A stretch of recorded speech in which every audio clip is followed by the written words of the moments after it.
cheer it. You know, Lincoln did a lot of horrible things during the Civil War, and as a result of much of what he did, it is now estimated that about 750,000 Americans lost their lives. So one of the things that he did was to incarcerate people without trial. He suspended the writ of habeas corpus.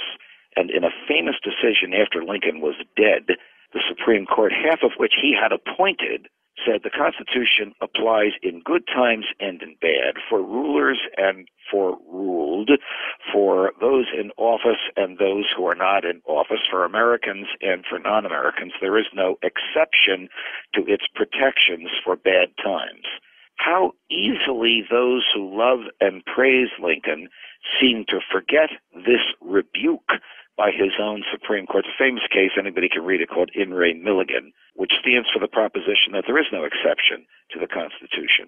It protects all persons who come in contact with the government, whether they're Americans in Yemen or Americans in Yosemite.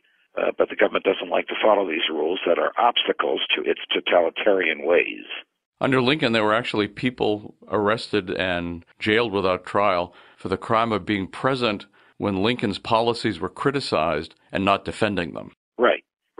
He, of course, jailed newspaper publishers who disagreed with him. But this jailing people who failed to defend him, of course, was absurd. I mean, he was a tyrant and a dictator, but not to dwell too much on history, he was severely and soundly and roundly rebuked by this In re Milligan decision, which, of course, resulted in freeing thousands of people who were still in jail in 1866, a year after Lincoln had died and a year after the peace had come to pass between the North and the South. These people were still in jail. This is the Andrew Johnson administration now, before the Supreme Court that Lincoln had appointed.